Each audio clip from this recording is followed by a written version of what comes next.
warahmatullahi wabarakatuh, sobat-sobat IT, sobat-sobat multimedia, dan sobat-sobat yang sering berkutat dengan hardware komputer. Saya ucapkan terima kasih banyak telah menyimak channel ini. Sebelumnya, saya sudah merilis video-video tutorial tentang upgrade komputer, kemudian maintenance hard disk, kemudian backup hard disk, dan lain sebagainya. Banyak bisa disimak di playlist yang ada di channel saya. Dan kebetulan di video kali ini saya kedatangan pasien dari kalangan PC. Ya, ini PC office, PC kantoran. Menurut konsumen pemakainya, PC ini sering bermasalah ketika beroperasi, tiba-tiba mati sendiri. Saya juga belum cek apakah ini masalah trouble hardware atau software. Tapi di sini dibawa seperangkat dengan monitornya. Jadi keluhannya sering mati di monitor, makanya kita cek pertama monitornya dulu, kemudian nanti cek PC-nya. Ini dia PC-nya. Oke, jangan kemana-mana, saksikan terus tayangan channel saya dari awal sampai akhir. Sebelum kita memulai tutorial ini, don't forget subscribe, like, dan share video ini. Semoga teman-teman bisa merasakan manfaatnya atas ilmu yang saya berikan. Mari kita lanjut berikutnya ke next tutorial. Oke, yang pertama kita cek monitornya dulu. Nah, karena menurut informasi monitornya ini bermasalah ya. Kita sama-sama cek monitornya dulu sebelum kita cek CPU yang errornya. Kita gunakan mode proyektor laptop untuk memastikan monitornya baik.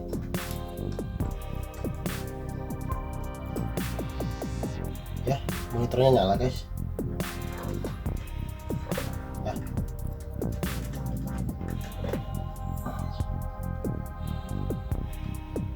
Coba kita tes. Ini duplikat ya. Sejauh ini monitornya nyala.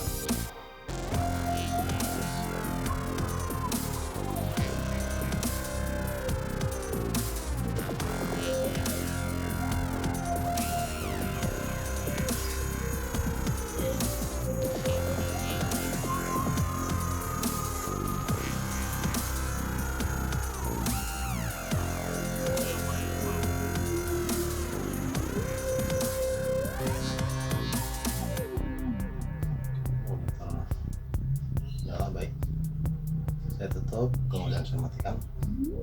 Tidak ada jamur, tidak ada apa. Terus sekarang kita tes, dikonekkan kepada PC yang bermasalah tadi.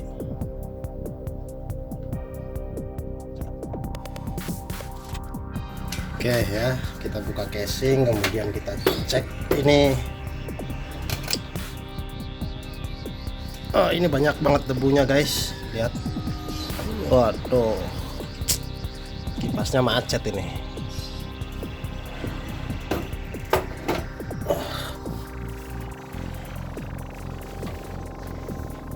Macet kipasnya. Ini banyak banget.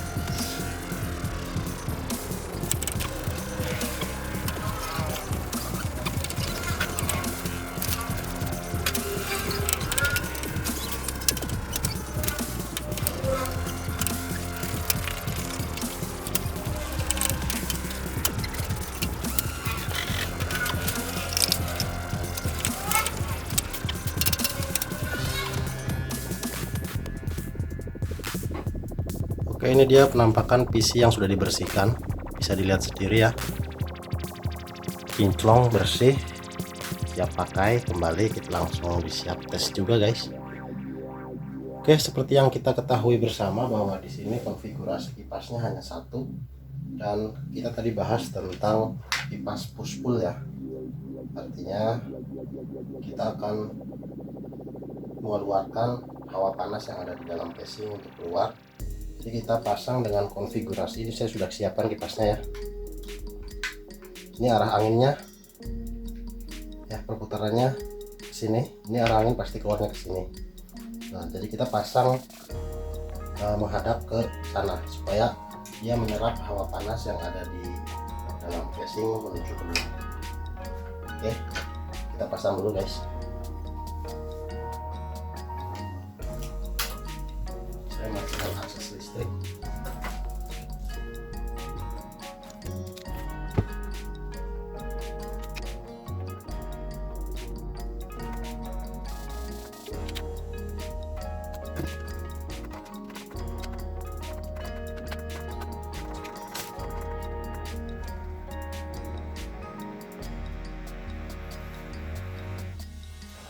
Oke, setelah terpasang kita koneksikan kabel Molex ini ke slot yang tersedia di bawah ini ya. Jangan terbalik.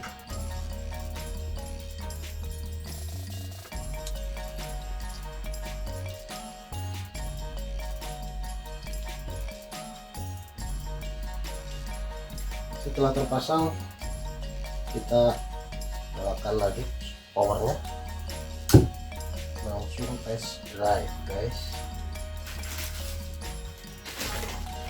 Ini kabelnya masih bungkusan, monitornya baru guys.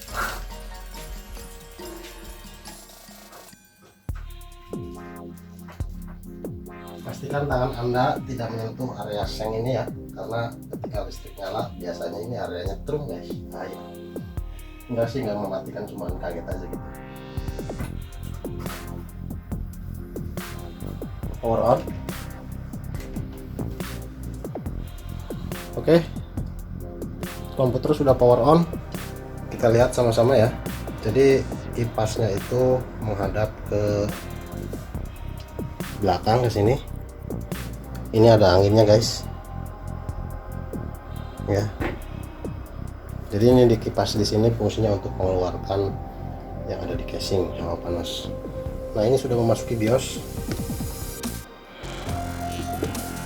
Mari kita simak dalemannya.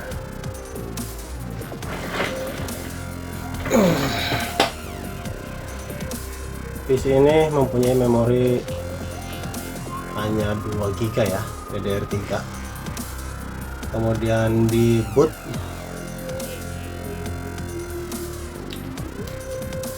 setup, kemudian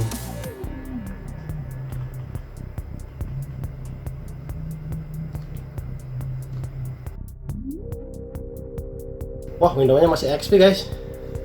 Berarti kita bisa bernostalgia nih ya. Saya matikan lightingnya supaya lebih fokus terhadap layar. Wih, Windows XP. Kita tes berapa lama kemampuan prosesor menahan panas guys setelah diganti kipasnya ya. Wah, Windows jadul ini mengingatkanku pada saat kuliah dulu ya. Saya bikin skripsi pakai Windows XP. Salah satu fitur yang saya suka dari Windows XP yaitu fitur DXDiag-nya guys. Kita coba masuk ya DXDiag dengan start menu, kemudian run DXDiag. Oke.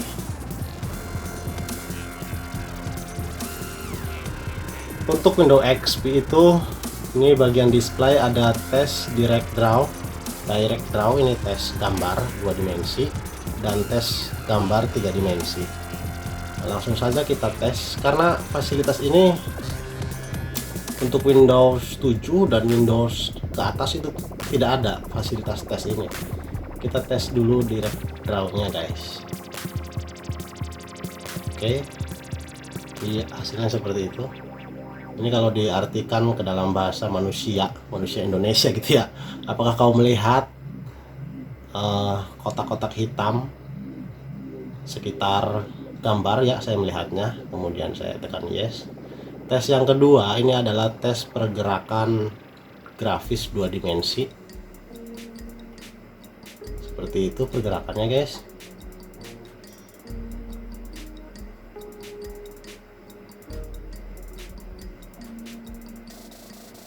Apakah kau melihat loncatan kotak putih? Iya, saya melihatnya. Dan ini tes untuk full screen-nya ya, masih di kotak loncat putih gitu ya. Ini adalah salah satu fasilitas yang saya sukai di Windows XP karena ada tes direct draw-nya ya. Kalau di Windows 7 nggak ada guys. Nah, ada pertanyaan lagi? Ya, saya melihatnya. Berarti sudah selesai untuk tes direct draw. Kemudian coba kita tes direct 3D-nya ya. Karena ini memorinya sekitar memori VGA sekitar 256 MB. Yang pertama itu tes direct 3D untuk seri ke-7 ya, seri ke-7, direct 3D-nya seri ke-7. Ini sebenarnya nggak jauh berbeda dengan DirectX ke-8 atau ke-9 itu ya. karena kotaknya yang ditampilkan ini kotak seperti ini guys. Nah, itu sudah selesai. Kemudian yang berikutnya yaitu Direct 3D yang ke-8. Interface-nya seperti apa? Seperti ini dia. Apakah Anda melihat perbedaan dengan yang tadi? Tulis di kolom komentar ya. Ini Direct 3D seri ke-8 guys. Nah, sekarang yang ke-9. Nah, masih kamu lihat perbedaan? Ya, teman-teman, bantu jawab di kolom komentar silahkan. Karena ini kontennya berkaitan dengan multimedia guys, untuk bermain 3D itu. Oke, selesai. Ini asik Video XP guys, klasik banget. Di sini masih Intel Pentium R. Seperti itu ya.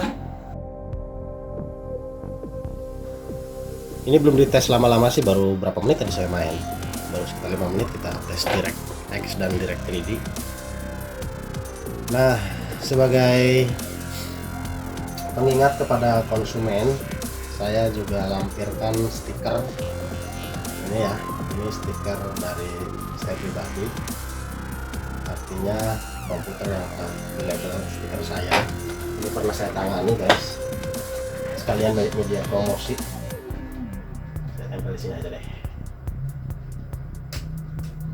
Aduh, nyetrum guys, nyetrum, awas bahaya ya. Pelan-pelan. Oke.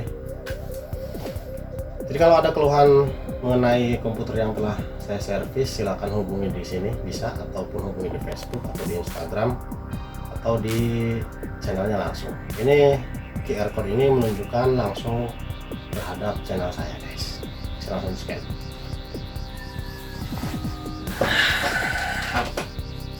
Oke teman-teman, jadi seperti itu ya tutorialnya, dimana kita belajar dari hal-hal yang terkecil seperti debu itu kecil guys, tapi ketika sudah menumpuk banyak berkerak dan bisa menghambat kinerja kipas prosesor, itu mengakibatkan hal yang fatal. Seperti apa? Seperti komputernya sering mati-mati sendiri guys ya. Jadi teman-teman di rumah rajin-rajinlah membersihkan komputer, jangan sampai banyak debunya guys, karena kita sudah macet itu pasti sering hang ya. Karena apa? Karena kita ketahui bersama, dulu waktu saya bermain overclock itu kita sangat riskan dengan yang namanya suhu prosesor. Itu ada batas tertentunya, ketika dia memang harus bekerja secara optimal mengejar clock speed yang lebih tinggi, itu akan mengakibatkan suhu akan lebih naik. Nah, tipe-tipe prosesor tertentu itu memiliki TJ max ya. Kalau saya kenal itu TJ max artinya apa? Suhu batas atas. Suhu batas atas prosesor itu untuk varian Intel yang seperti ini ada di sekitar 100 derajat Celcius. Artinya apa? Artinya ketika dia melampaui suhu 100 derajat Celcius, itu akan sistem down ya, karena untuk pengamanan overhead pada BIOS tertentu. Seperti pada BIOS ini ya, BIOS AMI, BIOS American Megatrend, itu menerapkan sistem shutdown ketika suhunya memang sudah melampaui batas atas. Nah, untuk suhu-suhu tertentu bisa teman-teman simak di situs CPU BOS atau CPU Z.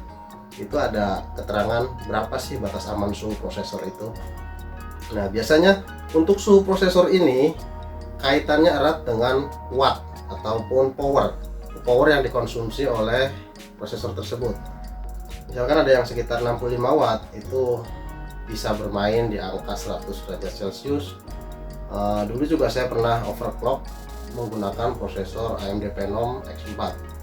Itu power consumption-nya sekitar 125 watt.